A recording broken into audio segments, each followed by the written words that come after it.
Boa noite a todos, boa noite a todas. Sejam bem-vindos à nossa live sobre o livro Memórias de um Suicida, da médium Ivone do Amaral Pereira. Essa obra fantástica que vamos analisar nesta noite, pois todas as segundas-feiras nós fazíamos uma reunião pública na sede da AME, mas infelizmente por conta da pandemia fomos obrigados a trazer aos vossos lares, através desse mecanismo tecnológico pelas redes sociais, as nossas perquisições. Por isso, convido a todos para participar, interagir, perguntar, deixar aí as suas opiniões, pois essa oportunidade não temos nas reuniões públicas. E aqui a gente tem. A gente pode até fazer algum comentário, algo que possa somar a todos os estudos que vamos propor nesta noite. Mas antes, como sempre fazemos, não por um mero ritual, e sim por uma necessidade que o próprio Jesus colocou como imprescindível para a vida do homem aqui na Terra, a oração, vamos todos nesse momento elevar os nossos pensamentos ao alto, nos seus lares, onde quer que vocês estejam, para uma pequena prece, pedindo e solicitando a presença dos bons espíritos entre nós, dos espíritos amigos, protetores, que possam nos intuir, nos auxiliar no estudo da noite de hoje. Oremos. Amado Mestre Jesus, te pedimos a tua presença entre todos nós, através do teu amor, do teu pensamento, para que possa todos que vamos estudar o tema da noite de hoje, poder compreender e ser compreendido nessas lições. Que essas lições possam nos trazer força, fé, esperança no futuro, para que possamos todos, ao concluir esse estudo, estarmos melhores do que quando chegamos, com o apoio certamente do mentor espiritual José de Arimateia, dos espíritos amigos e protetores de todos vocês que estão nos assistindo, que possam aproveitar esse momento para nos dar energias através de fluidos, dos passes espirituais, nos dando força, energias calmantes, vitalizantes, para que nós todos sejamos beneficiados com a compreensão da situação em que estamos vivenciando na humanidade nesse momento. Que a paz do Divino Mestre Jesus esteja em nossos corações. Então, vamos lá, gente. Vamos começar com boa noite aqui, a nossa Dora Leite, boa noite, Josiane está nos assistindo, Camila Lacerda aí também, Ana Paula, vamos lá, o Estélio. Gente, é uma obra que eu amo, que eu adoro. O livro Memórias do Suicida, eu recordo, não faz muito tempo, que eu li na minha adolescência pela primeira vez. E não compreendi quase nada. Mas a gente relê, estuda outras coisas dentro da doutrina espírita, livros complementares, livros da codificação, e quando a gente relê essa obra 2, 3, 4 vezes, parece que a gente encontra dentro dela pérolas. Mas é um livro que as pessoas, eu venho conversando com algumas pessoas do movimento espírita que tem um certo preconceito. Alguns chegaram até a me dizer assim, olha, quando eu li o primeiro capítulo eu fechei. Não entendi. Alguns disseram assim, Edson, esse livro é pesado demais para mim. Realmente é um livro pesado. Ele tem muitas páginas. Ele é um pouquinho grosso. O peso que eu entendo nele é peso mesmo, como medida de quilo. Mas ele não é um livro que deva ser evitado por qualquer pessoa que se diga espírita, porque há muitas informações relevantes. Não dá para a gente trazer para vocês aqui nessa horinha tanta informação, mas vou trazer algumas que possam estimular a todos a reler a obra calmamente, estudá-la e tentar entender o que puder, porque é uma obra de uma riqueza de detalhes, de informações que eu só encontrei informações tão valiosas nas obras da coleção André Luiz. Porque o mundo espiritual nos é revelado nessa obra de uma forma muito, mas muito bela. Porque a gente pensa assim, primeiro capítulo do livro Memória de um Suicida, muito duro, sofrimento, dor. Mas depois, gente, na segunda parte, ele nos revela um mundo espiritual dinâmico e de muita riqueza. E por isso, nós vamos tentar passar para vocês isso aí. Boa noite, João Torres. Está nos assistindo aí também, não é? Aí, nessa obra, nós vamos ver aí que não foi fácil para a Ivone, a médium, trazer essa obra para a gente. Porque desde 1926 que Ivone tem contato com os espíritos suicidas, nas reuniões mediúnicas que ela participava, no Centro Espírita de Lavras, no estado de Minas Gerais.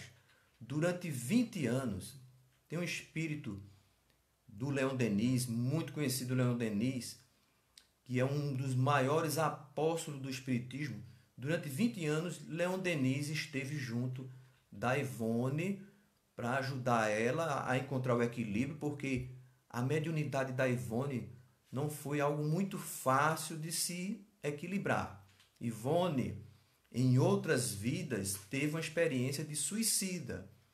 E nessa vida ela veio com a missão belíssima de trazer essa obra, tantas outras obras que ela psicografou. E teve que renunciar muita coisa da vida dela. Nos momentos mais difíceis da vida dela, Leon Denis, como espírito, estava ao seu lado para lhe auxiliar. E um desses espíritos que se comunicavam comumente começou a se apresentar com uma certa assiduidade nas comunicações. Ele se chamava Camilo Cândido Botelho. Descobriu a médium em uma reunião experimental numa fazenda, com as primeiras mensagens que ele passou para ela.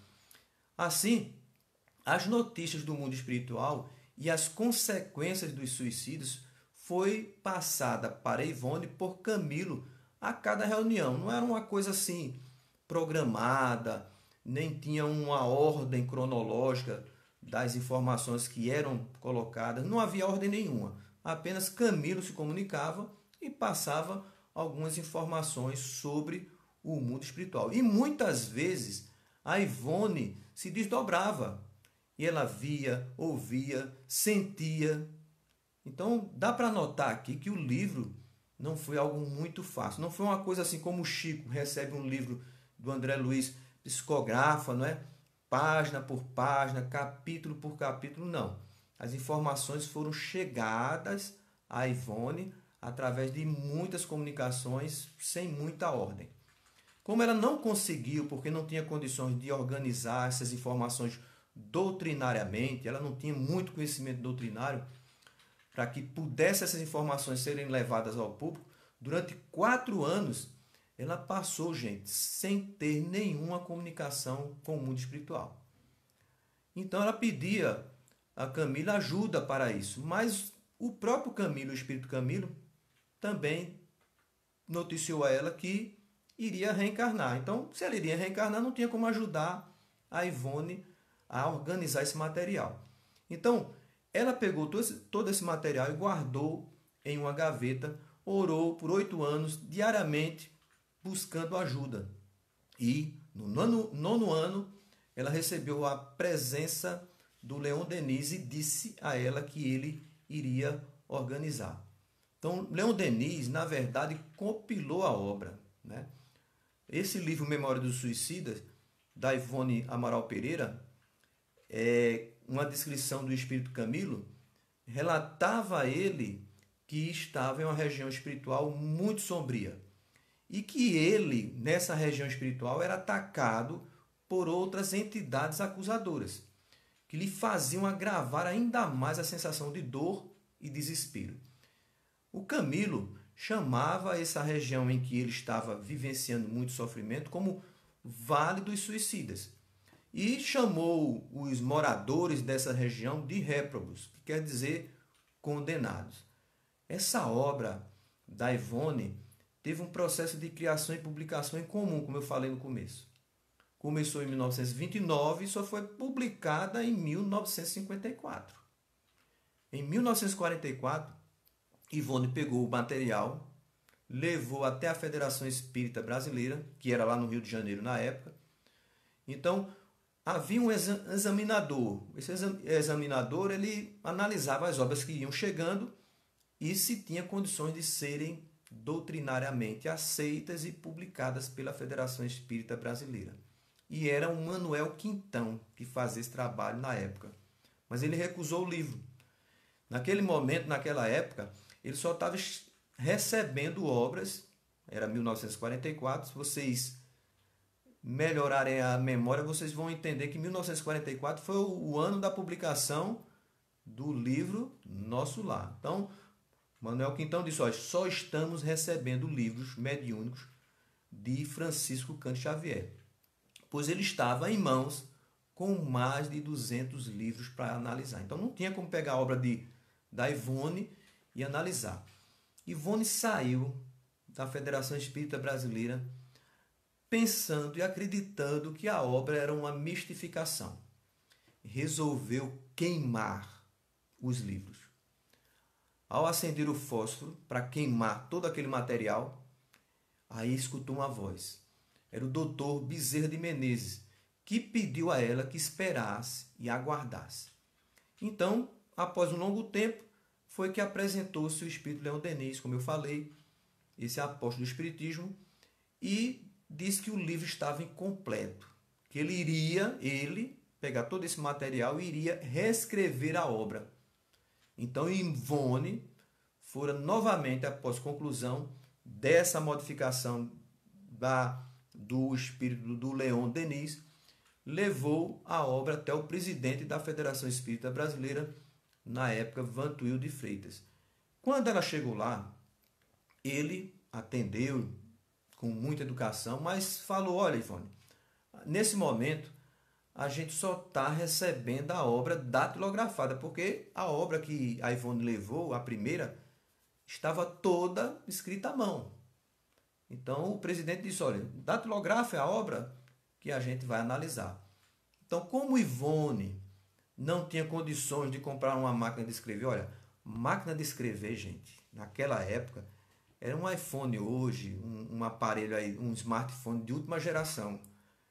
O Edivaldo sabe disso. Vocês consultarem o Edivaldo aí, que ele é um historiador, já viveu essa época aí. A máquina de escrever era muito cara, não era qualquer pessoa que podia ter. Então, novamente, a Ivone pega todo aquele material da obra e guarda por 7 anos. Porque 7 anos depois, ela ganha de presente do sobrinho, o César Augusto, uma máquina de escrever. E em 1954, a Federação Espírita Brasileira lança a primeira edição do livro Memórias de um Suicida.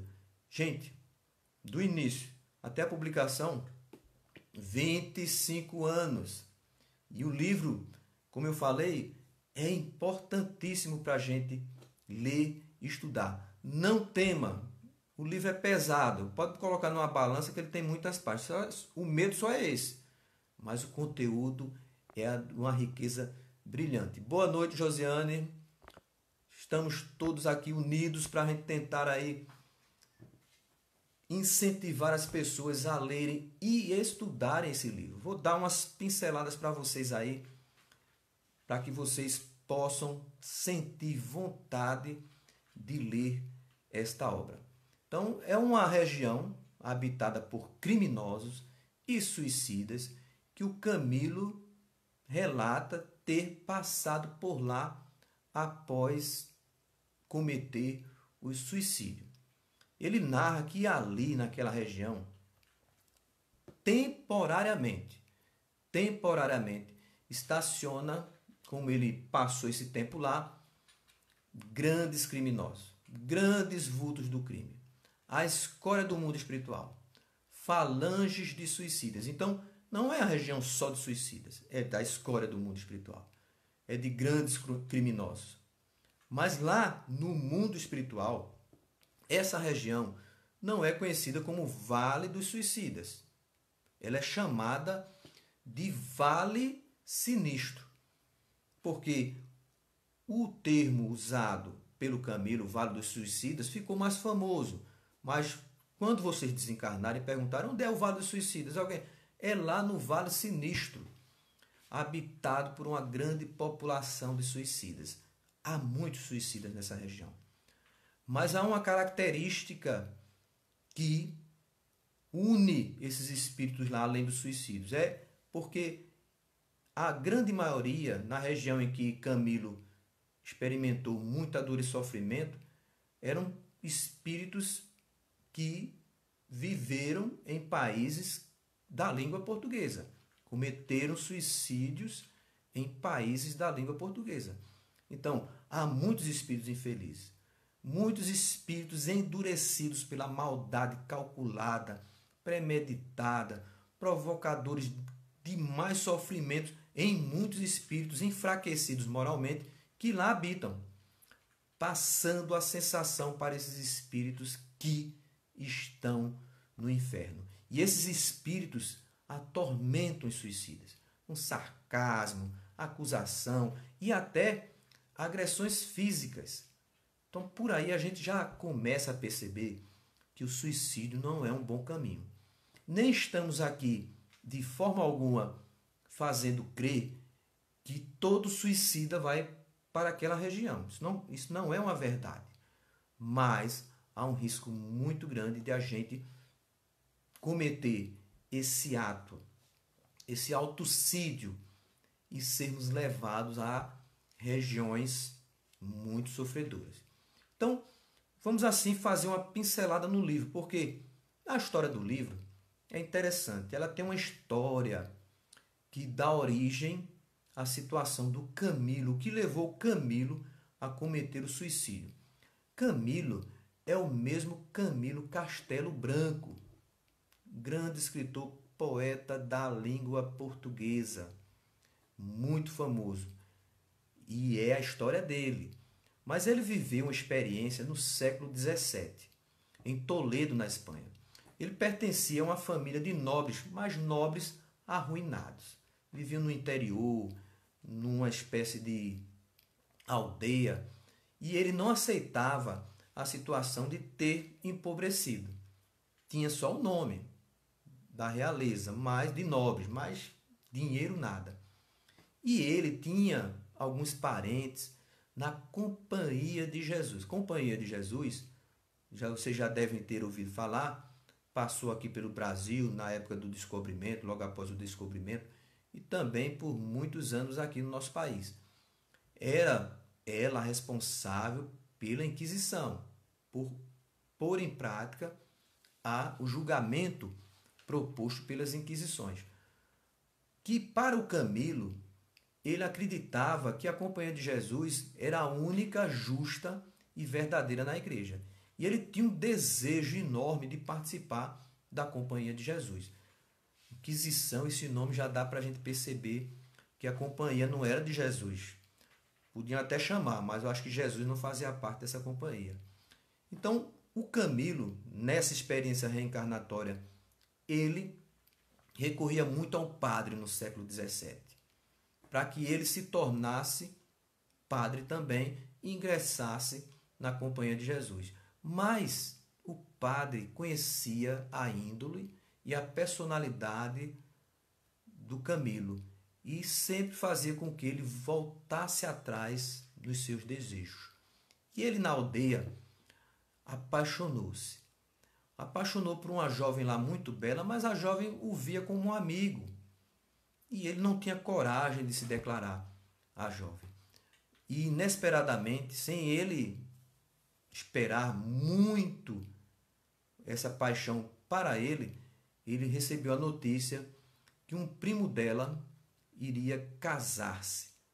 E ele ficou com tanto ódio da decisão dos dois, que pensou em alguma forma de eternizar esse ódio.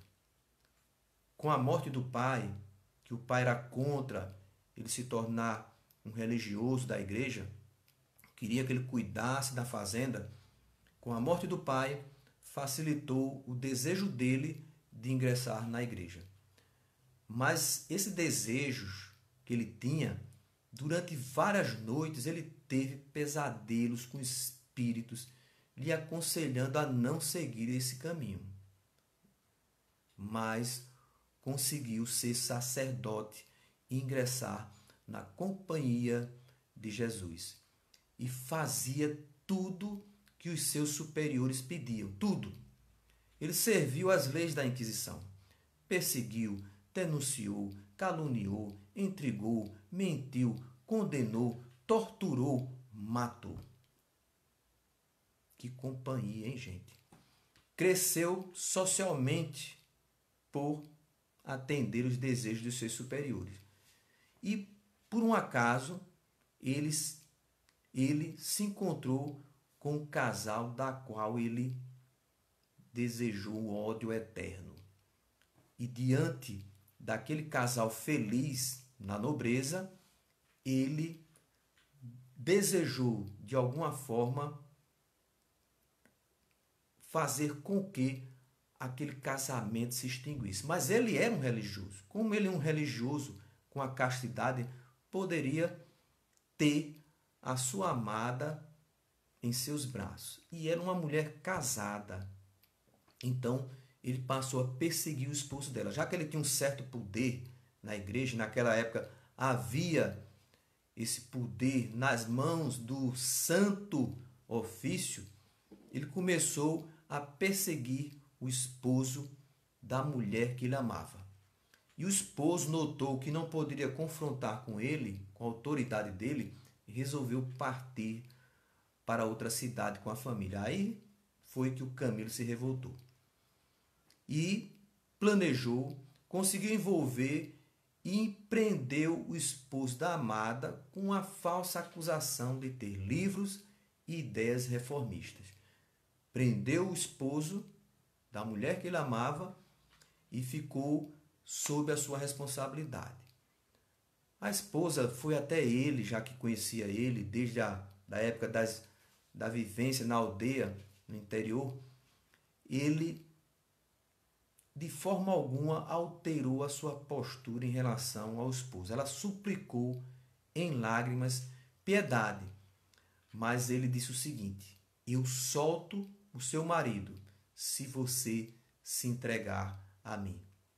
E ela, constrangida, descobriu que, ao ver o seu marido preso no calabouço, ela resolveu aceitar a proposta do Camilo religioso nessa experiência reencarnatória no século XVII.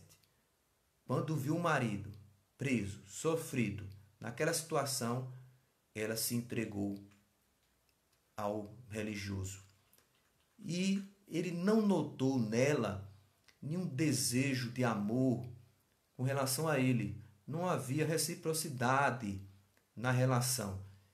E ele, cansado, resolveu soltar o esposo, já que ela tinha se comprometido e fez as suas vontades, mas antes de soltar o esposo e entregar a sua mulher, ele mandou que os olhos dele fossem queimados numa ponta de ferro incandescente para que ele ficasse cego. Ele não havia dito a ela que iria soltá-lo com saúde. Soltou e entregou-a como um homem válido para a época, cego. Já em casa, o esposo, não querendo ser um estorvo para a esposa, pediu um punhal ao seu filho de 5 anos. E o filho, ingênuo, entregou o punhal ao pai e, encostando na mesa o cabo e a ponta na garganta, enfiou até a morte. Maria, a esposa, voltou para a aldeia natal com o filho muito triste. Mas o Camilo, depois de muitos anos, começou a sentir um certo arrependimento no momento da entrega do marido à mulher. Por toda a parte que Camilo estivesse, não se libertava da visão do cego. Uma obsessão, não é? Está aí claramente.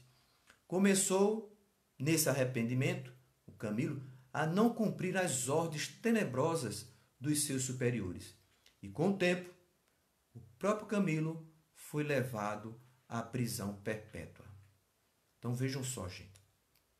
É uma história que a gente vai vincular essa história à época em que Camilo reencarnou como poeta, no século XIX, e depois de espiar toda essa maldade que ele propiciou no século XVII, ele teve várias reencarnações dolorosas, várias, depois que ele fez.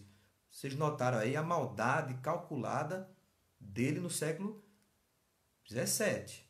E no século XIX, depois de algumas reencarnações de muita dor no plano espiritual e reencarnações dolorosas, ele reencarna para como se limpasse toda a maldade que ele havia feito as outras pessoas sofrerem com a reencarnação como poeta, mas que deveria ficar cego num determinado ponto da vida. E reencarnou, e a expiação veio, ele ficou cego e sentiu o mesmo que ele provocou ao esposo de Maria no século VII, em que ele, 17, em que ele cegou com ferro quente. Então ele passou essa experiência. Mas o Camilo não suportou a prova e a expiação.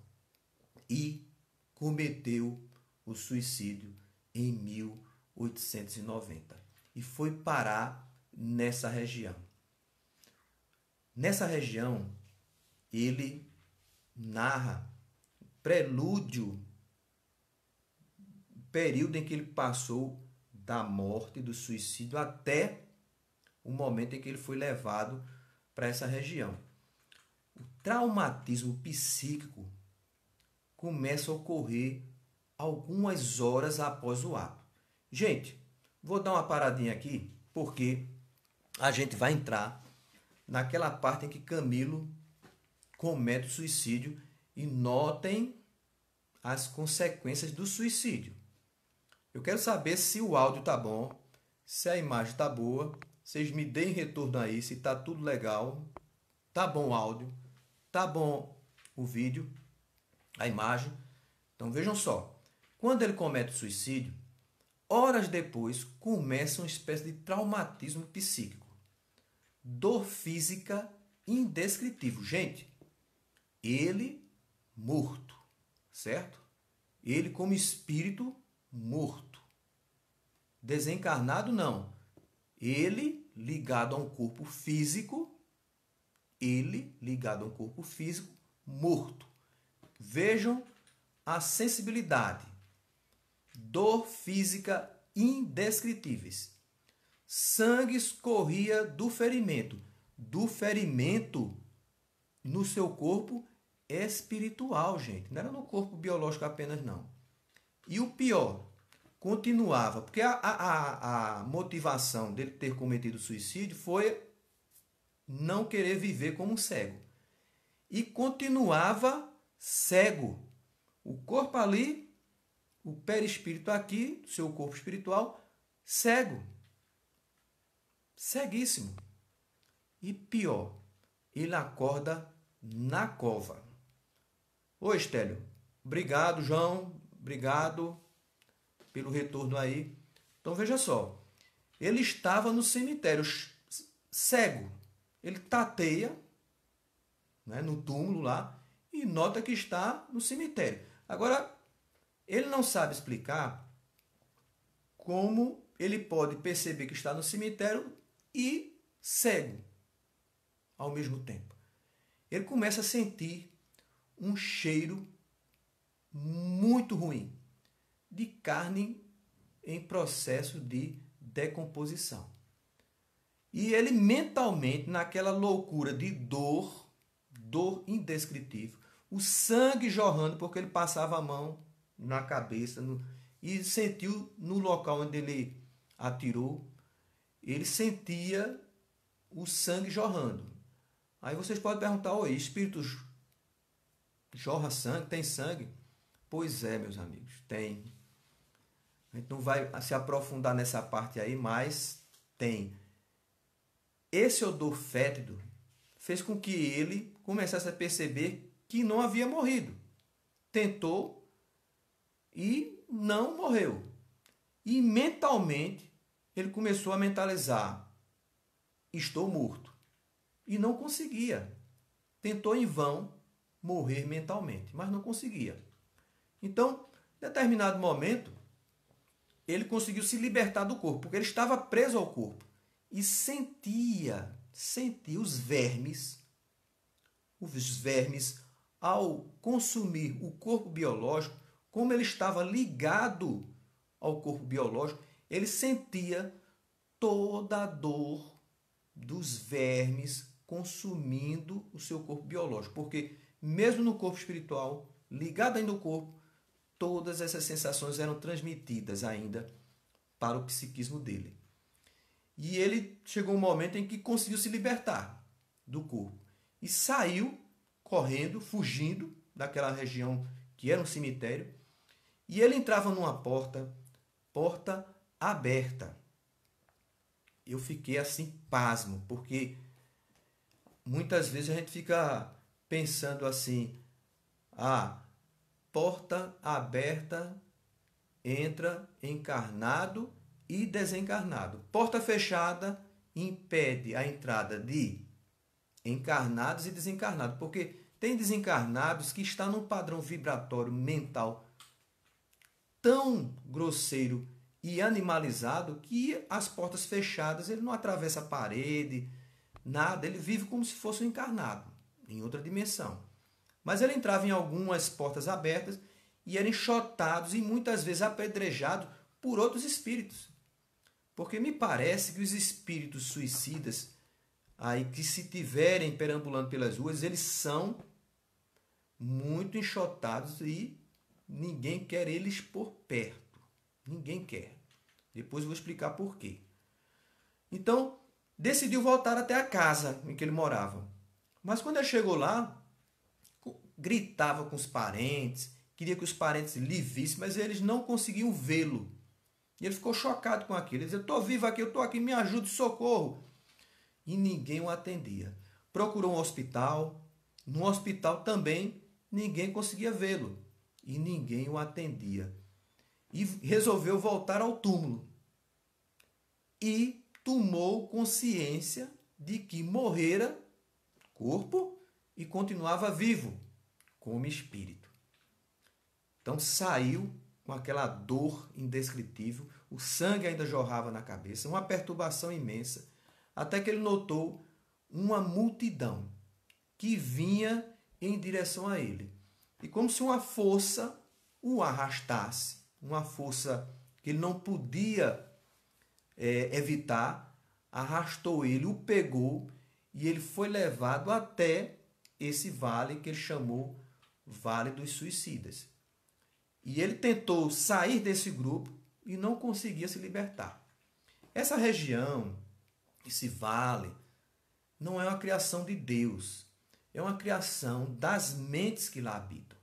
Se você tirar os suicidas, esses espíritos que vivem nessas regiões, e se eles ficarem nos lares por aí, as vibrações deles são tão terríveis que vejam só, essas vibrações perturbam os desencarnados, mas ainda os encarnados, podendo levar, para vocês terem uma ideia, a presença desses espíritos suicidas junto a uma criança de 5 anos de idade. Se permanecer por muito tempo, essa criança pode desencarnar por morte súbita, por conta das vibrações mentais de um suicida. Para vocês terem uma ideia. Então, esses vales, Deus permite, os espíritos superiores permitem, Jesus permite que exista, para que eles fiquem ali, sem perturbar ninguém. Eles vivem nas suas criações mentais. Então, toda essa região que Camilo vai descrever no primeiro capítulo é criação mental dos espíritos que lá habitam. Então, há sempre nessas regiões espíritos que socorrem, mas eles não podem tirar esses suicidas de lá sem tratamento, sem nenhum arrependimento, com desejos ainda perturbados, não podem serem socorridos simplesmente pelo desejo de sair daquela região. É preciso que haja um estado psíquico de suicidas que possam propiciar eles, pelo menos, verem, terem sentidos para ver um posto de socorro ou uma região melhor do que aquela em que eles habitam. Então, como o padrão vibratório deles é muito, muito baixo, eles só conseguem perceber aquela região mesmo. Mas há espírito socorrista nessa região. É uma região terrível. O Camilo diz que pessoas uivam feito loucos. Há muitas cavernas, uns vales muito profundos. O solo é pastoso, lamaçado, uma espécie de pasta, né? Onde você anda é um solo pastoso, imundo e fétido. E o ar, ele descreve o ar denso, mais denso que a cinza e a cal. Gente, muitas pessoas, vocês já devem ter ouvido aí falar de erupções vulcânicas. Vocês sabiam que muita gente morre apenas por inalar a cinza? Por falta de ar limpo, a cinza do vulcão que cai a quilômetros de distância leva à morte milhares de pessoas se não forem afastadas dessas regiões. Então ele diz que respira um ar mais denso que a cinza e a cal. Imagina você jogar cal no ar e respirar o cal. E muito, muito gelado. Que região, hein? Então, são vultos do crime, falange de suicidas, que são levados pelas suas próprias desgraças. Eles eram de Portugal, Espanha, Brasil e colônias portuguesas da época. Mas, mesmo lá, depois de passar por todo esse trajeto entre a morte e ao Vale do Suicida, continuava cego. Mas conseguia perceber todo o ambiente de sofrimento. E pior, gente, o pior, também sentia o sofrimento dos outros, ocasionado pelas correntes mentais que caíam sobre a falange e dela própria. É assim, se alguém desencarnou por enforcamento, ele fica lá sentido sem ar, não para, porque ele repete o mesmo ato e sente tudo aquilo. Se Camilo, que levou um tiro na cabeça, se ele chegar junto dessa pessoa que desencarnou pelo enforcamento, um passa para o outro a sensação das correntes mentais. Então, soma-se aí o martírio. O Camilo iria sentir tanto falta de ar como a dor do seu suicídio. E o suicida, pelo esgotamento do ar, ele vai sentir as dores do Camilo.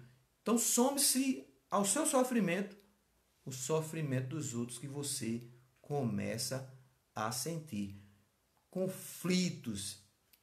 Entre eles lá, há conflitos brutais, gente. Eles começam a brigar entre si até não suportarem mais. Agressão mesmo.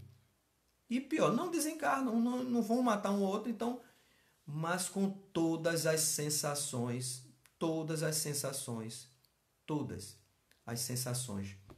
de um encarnado.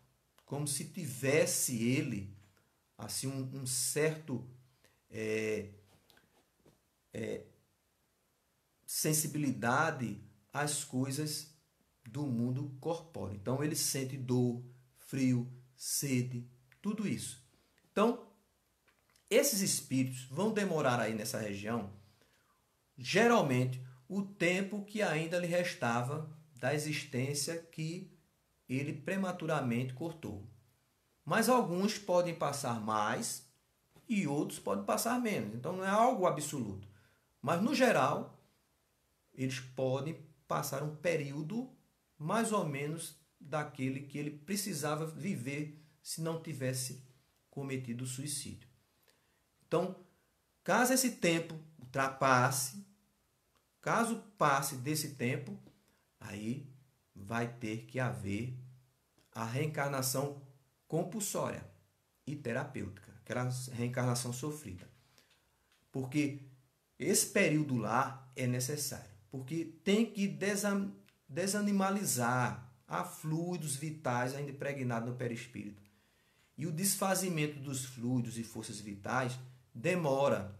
Então, nessa região, eles vamos usar esse termo aqui, queimando aí esses fluidos vitais para poderem serem socorridos para uma região vibratória correspondente. Então, eles podem passar algumas horas nessas regiões, alguns meses e alguns anos. Muitos outros reencarnam dessa região ou dos postos de socorro dessa região. Eles não vão para nenhuma colônia. Ele é socorrido nessa região mesmo e são levados à reencarnação compulsória terapêutica. Porque, olha, todas as sensações de um encarnado, eles sofrem lá. Nessa região tem fome, sede, frio, fadiga, insônia, promiscuidade muito vexatória. Em homens e mulheres. Tempestades, aquelas de raio, inundações, muita lama. Mas o pior que Camilo reclamou é a desesperança. Isso fazia com que ele acreditasse que ele estava vivenciando o ranger de dentes. Tora, melhorou aí o enquadramento? Não estou percebendo aqui, porque na câmera parece que está tudo ok. Então, se melhorou aí, dá o OK. Interessante, gente, que havia muitas cavernas. E ele percebeu que as cavernas são numeradas. E alguns espíritos que habitavam essa região se apresentavam como juízes sensuais, alcoólatras, devassos, hipócritas, perjuros, traidores, sedutores, assassinos, perversos, caluniadores, sátiros. Gente, é uma região de criminosos. Mas, mesmo essa região não era esquecida pelas autoridades de Jesus. Periodicamente, caravanas de socorro visitavam o vale à procura de espíritos menos vitalizados, ou seja, que já diminuíram a sua vitalidade necessária para que pudessem ser socorridos, que permitisse a sua locomoção a outras regiões vibratórias, porque não adianta levar para uma região que eles não vão ver. É preciso que eles diminuam o fluido vital. E esse grupo de socorro era conhecido como Legião dos Servos de Maria. Sim, Maria, mãe de Jesus. Maria, mãe de Jesus. Ela socorria à distância, enviando seus anjos, seus mensageiros a essa região. Então, as características da região é toda passada no primeiro capítulo. Depois ele é socorrido, Camilo. Então, no socorro de Camilo, ele é levado até um hospital. Nesse hospital, tem várias alas, um hospital especificamente para os suicidas. E havia um manicômio lá. Havia um local onde ficava isolado alguns espíritos mais endurecidos. Também, nesse hospital, havia uma torre de vigia. Então, espíritos técnicos, muitos deles já foram suicidas, muitos deles voltaram para ajudar aqueles que estão naquela região. E havia também muitos espíritos elevados. E esses espíritos elevados, eles tinham que descer, gente. Olha, eles vinham de região muito iluminada, mas eles cometiam o sacrifício de ajudar os suicidas descendo essas regiões.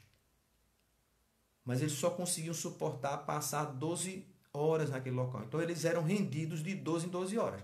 Para vocês terem uma ideia de como aquela região é de um baixo padrão vibratório, mesmo estando dentro de um hospital, mas está dentro da região vibratória onde se encontram os suicidas. Então eles verificam à distância aqueles suicidas que podem realmente ser socorridos por conta do arrependimento e por ter diminuído o fluido vital. Nádia, espero que essa informação possa te ajudar e possa ajudar também a tua irmã.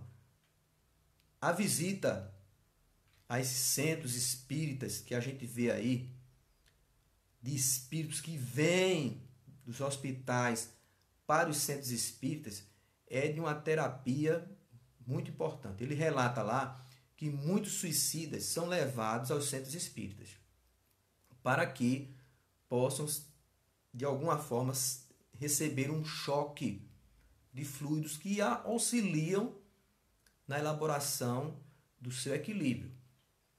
Só que eles mesmo socorrido, Camilo relata que mesmo socorrido, ele não poderia ficar entre os encarnados, nem perto dos desencarnados. Não podia.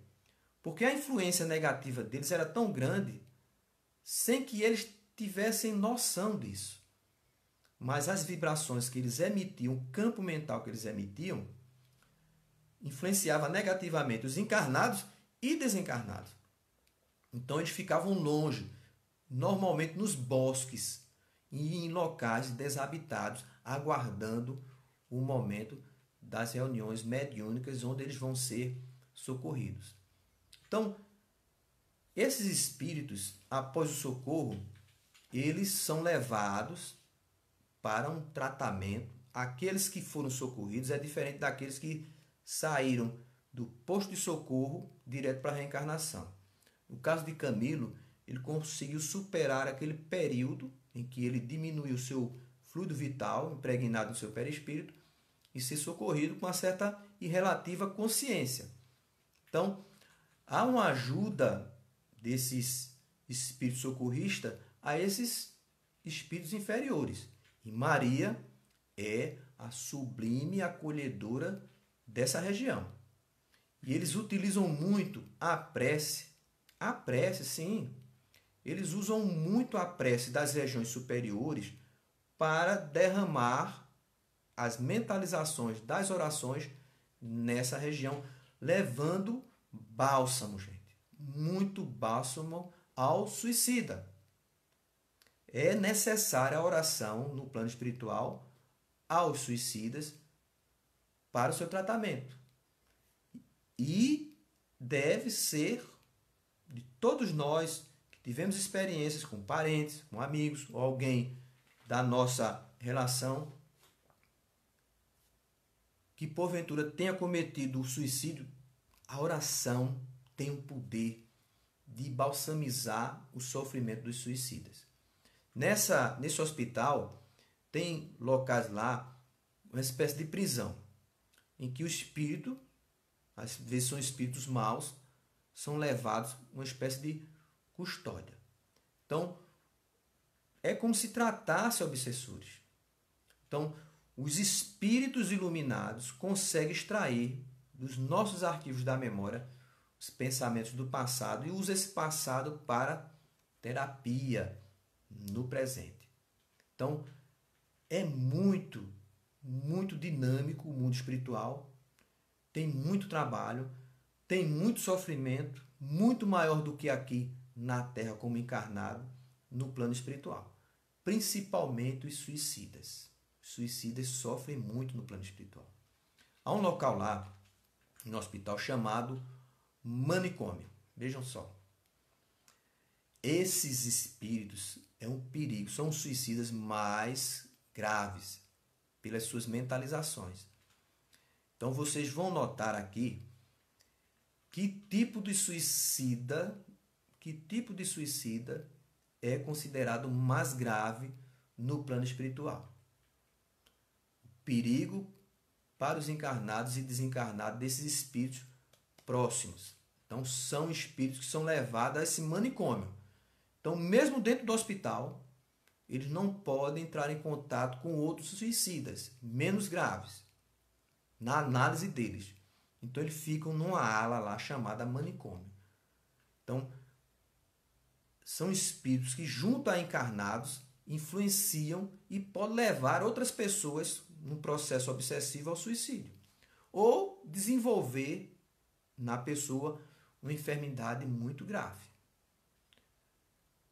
São os toxicômanos, isso mesmo, os viciados que levam esse vício ao plano espiritual. Que no futuro, esses toxicômanos, viciados, vão reencarnar e serão futuros leprosos, cancerosos, paralíticos, débeis mentais, convulsos, enfermos incuráveis aqui na Terra. São os suicidas mais graves mentalmente. Então, a reencarnação desses espíritos são mais sofridas. Mas é exatamente essa reencarnação sofrida para diminuir as camadas impuras que impedem o brilho do corpo astral, que vai, nessa reencarnação dolorosa, reparando. E nesse manicômio tinha os sensuais. E esses sensuais dormiam em pesadelos terríveis. E eles não conseguiam se locomover. Contato com os médios moralmente aptos, hein, gente? Vejam só, isso está lá no livro Memória do Suicida. Contato com os médios moralmente aptos ajuda a despertar esses infelizes que dormem com pesadelos terríveis. Tem um local lá exclusivamente para as mulheres. Exclusivamente para as mulheres. Vejam só. Porque lá as mulheres são separadas dos homens. Os departamentos são os mesmos, mas de um lado os homens, mulheres. Muitas mulheres, buscando imitar o homem nas paixões e atos inferiores, são levadas a serem consideradas como suicidas. As paixões são os vícios, né? O alcoolismo, o toxicômano, muitas vezes o tabagismo, que levam ao suicídio. Então, essas mulheres no manicômio são presas em uma espécie de celas. Gritam, gemem, uivam. São mulheres que traíram os laços matrimoniais e enlouqueceram. Não educaram os filhos nas leis do dever e da justiça. Negaram-se à maternidade e praticaram abortos.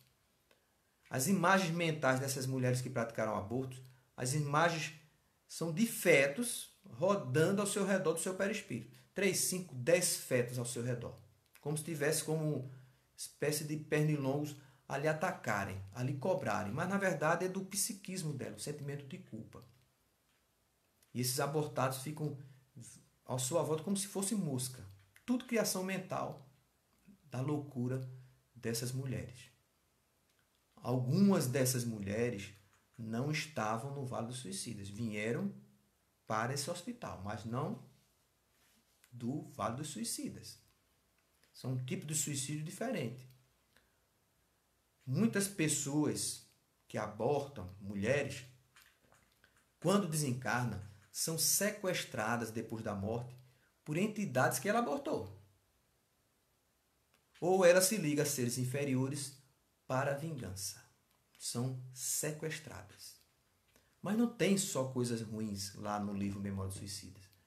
Mas é bom a gente saber as consequências para a gente começar a entender, a prevenir contra esse ato impensado, que é pôr fim a sua própria vida.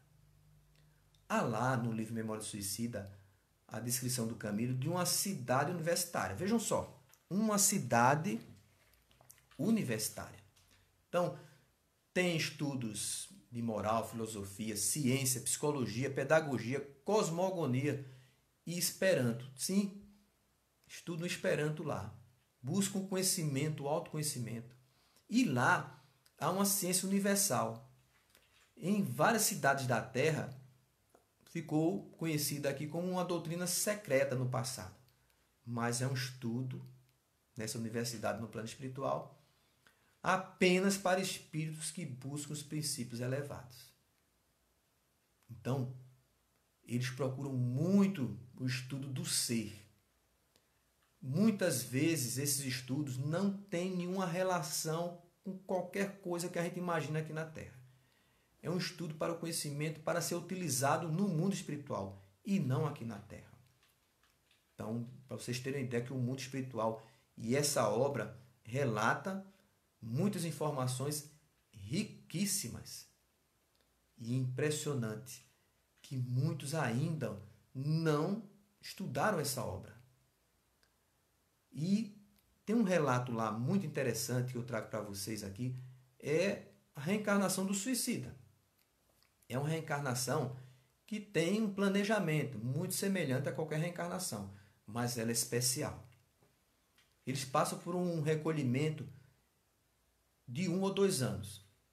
Então, nesse período de 1 ou 2 anos de recolhimento, é algo parecido com o que a gente está fazendo agora nessa pandemia. A gente vai ficar recolhido, sem contato, apenas numa área lá em que vão fazer registros relativos à chegada à Terra e os guias que vão acompanhar nessa reencarnação.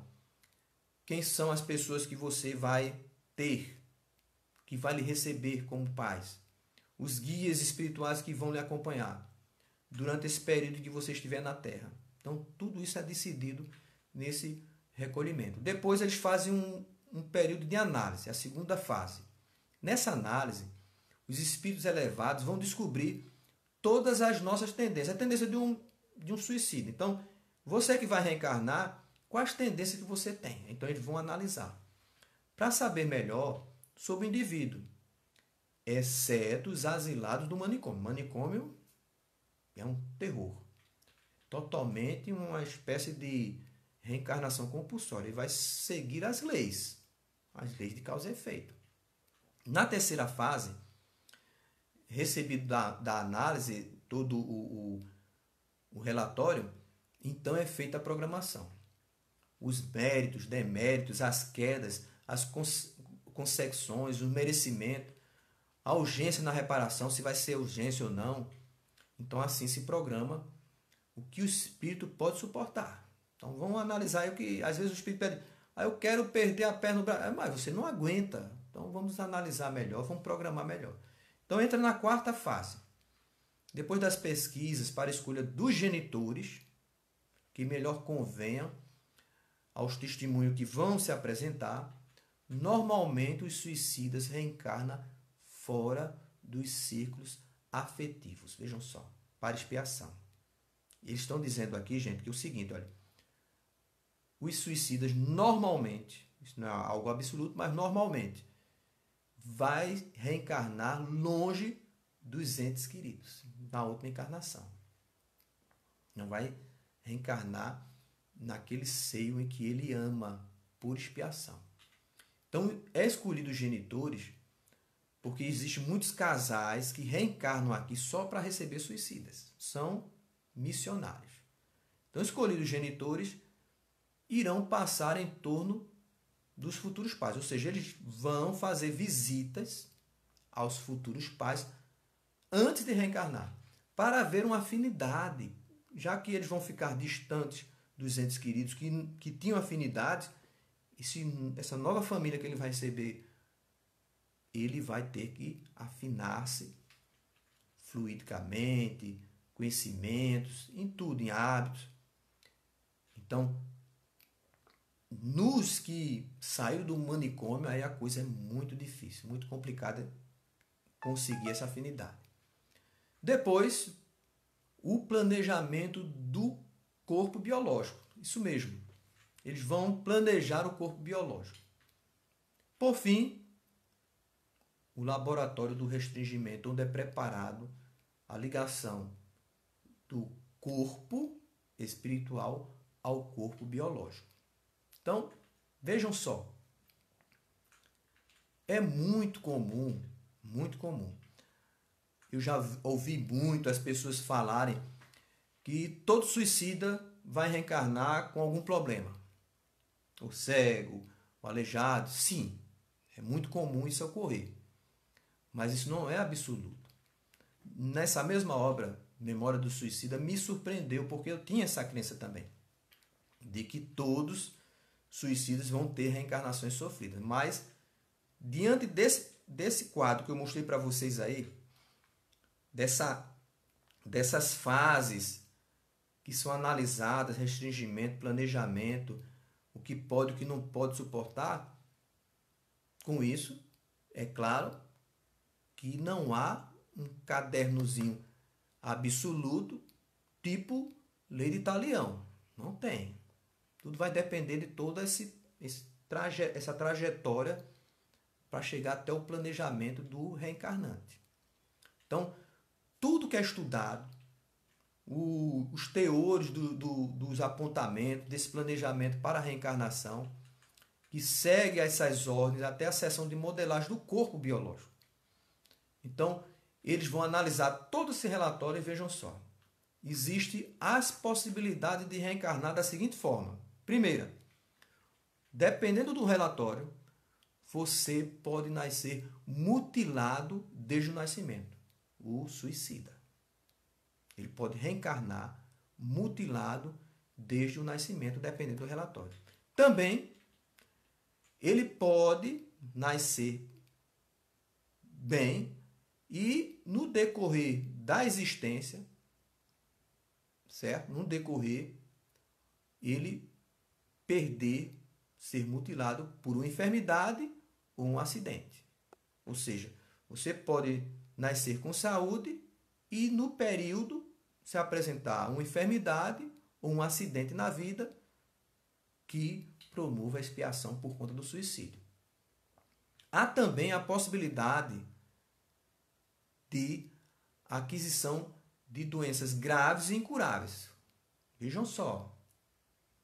Não é algo que você nasceu com a doença. Você pode ser planejado a reencarnar e está passível, hein, de adquirir doenças graves e incuráveis. Vai depender do seu livre-arbítrio. Mas pode, por conta dessa fragilidade causada pelo suicídio no seu passado. Porque Ivone foi suicida no passado, mas não adquiriu nenhum desses apontamentos que a gente está aqui. E pode ser, gente, que a pessoa nasça normal e vai viver normal. O que indicaria, eles dizem lá, que alguns fatos decisivos na programação da pessoa, do suicida, que ele vai vivenciar essa experiência, vão harmonizar as expiações e vai criar testemunho de cada caso e vai auxiliar no seu processo terapêutico promovido pelo seu desencarne como suicida. Então ele diz assim, ó, os compadres reencarnariam possivelmente em envoltórios físicos normais e até bonitos e sadios, por exigirem as suas novas experiências que assim fosse. Porque quando eles planejaram tudo, analisaram você e tudo mais, chegou à conclusão de dizer, ó, você vai nascer com um corpo belíssimo, sadio, porque as experiências que você vai vivenciar, vai auxiliar no seu processo de reparação. Mas lutas e sofrimentos irreparáveis de ordem moral vão se apresentar, que muitas vezes doem mais do que a mutilação ou uma doença, um sofrimento moral. Então, é um tipo de experiência que o suicida vai sofrer não fisicamente, e sim moralmente. Muita luta, muita dificuldade, muito sofrimento, muita humilhação. Não sei, mas vai ser de ordem moral. Então vejam só, há essas inúmeras possibilidades de consequência de uma reencarnação. Então, aquela ideia de que o suicida vai reencarnar depois do suicídio como um mutilado, um cego, não é uma possibilidade absoluta. Você pode nascer normal da Silva.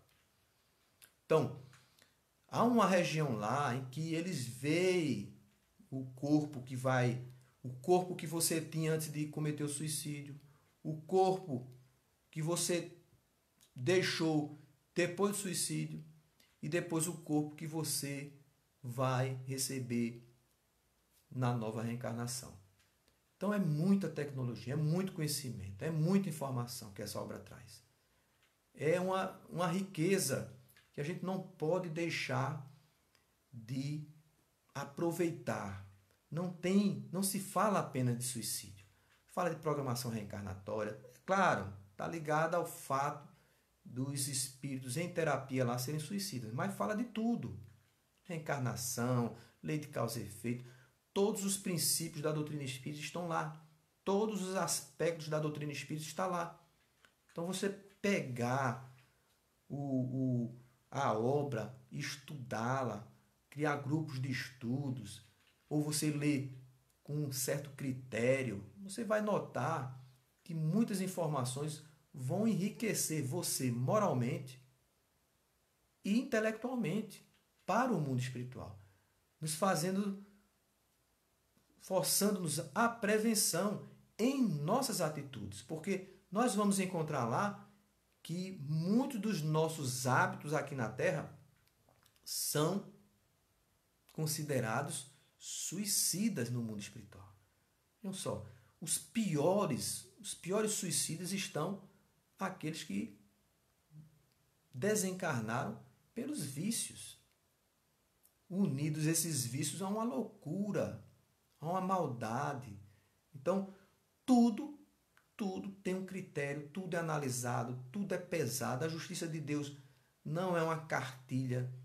Ela analisa de uma forma mais integral, mais perfeita as consequências de cada um. Mas, com certeza, a maior decepção do suicida, conforme está no Livro dos Espíritos, é a decepção de não ter morrido, de não ter destruído o problema que ocasionou o seu suicídio. Boa noite Cris, boa noite Maria Amélia. Gente, é muita informação. Não dá para eu passar um livro dessa grossura aqui para vocês em pouco mais de 1 hora. E para não ficar chato, né, a gente vai encerrar por aqui e vocês vão ler a obra. Tem aí em PDF, tem aí em papel e vocês usufruam desse tesouro que é essa obra. Eu cito muito essa obra em tudo quanto é tema que a gente estuda. Eu termino recolhendo algo que eu aprendi naquela obra. João Torres falou até aqui, ó, no filme de Divaldo, né? A sua mãe disse que se dedicará a cuidar dos suicidas. A mãe, já que a filha havia desencarnado por suicídio, a mãe de Divaldo, no plano espiritual, estava cuidando lá dos suicidas. Então, são informações muito boas.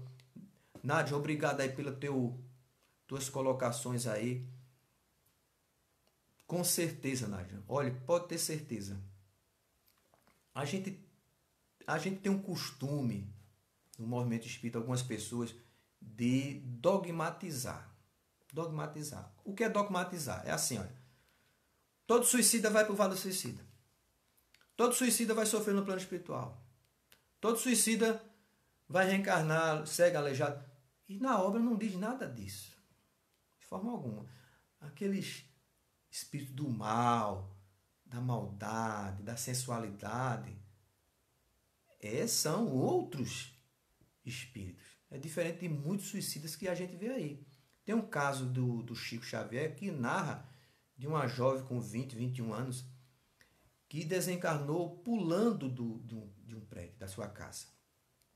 Suicidou. Mas ela nasceu, desde que nasceu, perseguida por um obsessor. Desde o plano espiritual, que ela estava sendo perseguida por esse espírito. Veio ao mundo corpóreo. A sua avó desencarnada a acompanhou nesse período de dor, mas era necessário. Mas ela não suportou essa obsessão e cometeu suicídio. Pulou da janela de um prédio. E a avó a socorreu. Como? Antes dela cair no chão, a avó a adormeceu. Ela, adormecida, não lembrou do fato. Não lembrou do fato. E ela não foi para a Vale do Suicídio, não foi para canto, não. Foi socorrida.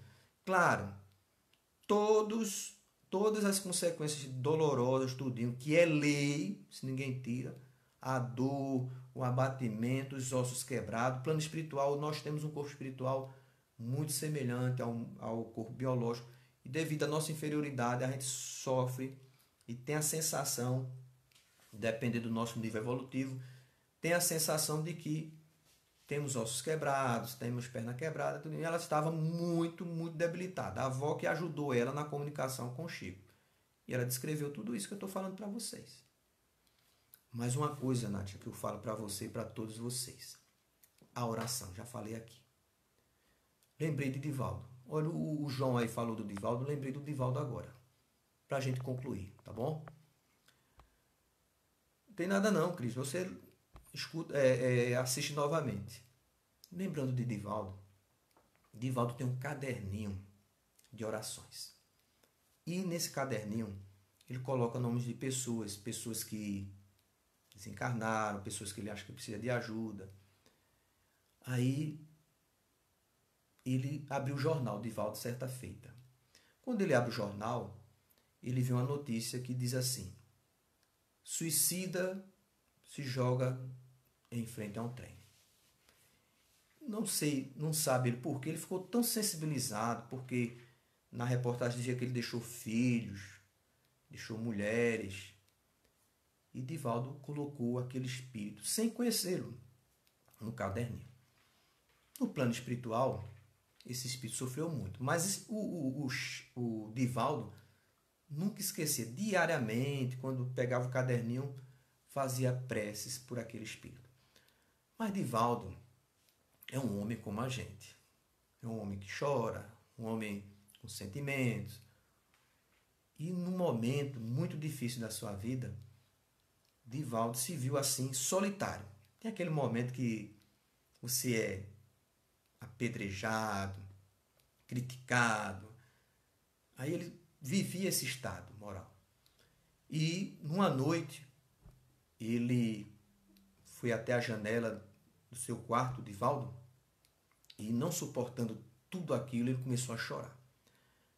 E deixou que os prantos derramassem as lágrimas. Aí um espírito apareceu. O espírito se apresentou. E disse: não chores, Divaldo.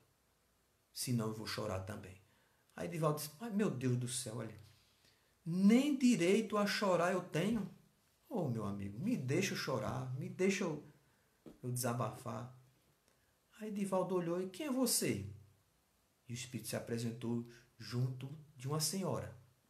Uma senhora estava ao lado dele. E ele disse: eu sou aquele suicida do trem. Minha mãe me contou, ela está aqui do meu lado, era a senhora que estava ao lado, que após o suicídio eu comecei a mentalizar o ato. Eu acordava e via o trem vindo na minha direção e me despedaçava. Me despedaçava. Aí eu morria mentalmente. Mas imediatamente acordava. E quando acordava novamente, o trem me atropelava. Isso sucessivamente. Uma perturbação e dor Toda vez que isso ocorria, dor. E a sua mãe lá orando do seu lado para que aquilo acabasse. Mas em alguns momentos, o trem parava. Eu acordava e o trem silenciava. E eu começava a ter consciência das coisas. Mas, novamente, o trem me atropelava. Só que os espaçamentos foram, entre um atropelamento e outro, foram aumentando. Era as suas orações, Divaldo, que iam pouco a pouco me auxiliando a reequilibrar a minha mente, delituosa, culposa. E suas preces foram chegando a mim como bálsamo, até que eu despertei e consegui ver minha mãe do meu lado. E a abracei, a beijei, chorei e finalmente eu fui auxiliado, graças às suas orações. Então, gente, a oração aos suicidas é imprescindível para auxiliar na terapia. Mas o mais importante é a prevenção. O Espiritismo previne muitas dores, muitos atos infelizes, quando bem estudados, com humildade e com muito sentimento de reformarmos-nos intimamente. Conheci uma jovem que perdeu uma filha pelo suicídio. Ela participou dos estudos conosco por alguns meses. E num domingo à tarde, ela ligou para mim, chorando. Edson, minha filha cometeu suicídio. E eu vim aqui lhe pedir ajuda, para orar por ela. Porque num dos seus estudos, você falou sobre a oração, a importância também para os suicidas. E minha filhinha, que eu tanto amo, desencarnou. Por favor, Edson, ore por ela. E eu no telefone disse, não. Oração maior é a oração de mãe. Vamos orar juntos, nós dois. E oramos juntos, derramamos lágrimas juntos. E eu fui até o velório. Quando cheguei no velório, a mãe chamou a atenção de todos. Eu fiquei até envergonhado e disse, está aqui o responsável por eu ter a certeza que minha filha está bem, que ela vai ser auxiliada, porque eu sei, porque uma mãe, para suportar tudo que eu estou suportando, a dor que eu estou suportando, só o Espiritismo pode me dar essa força. Eu fiquei tão emocionado com aquilo, porque eu vi verdadeiramente o consolo da doutrina espírita. A doutrina espírita só consola aqueles que estão sendo perseguidos, pobres de espíritos, injuriados, caluniados, aqueles que sofrem, que choram, aqueles que Jesus relatou no Sermão do Monte.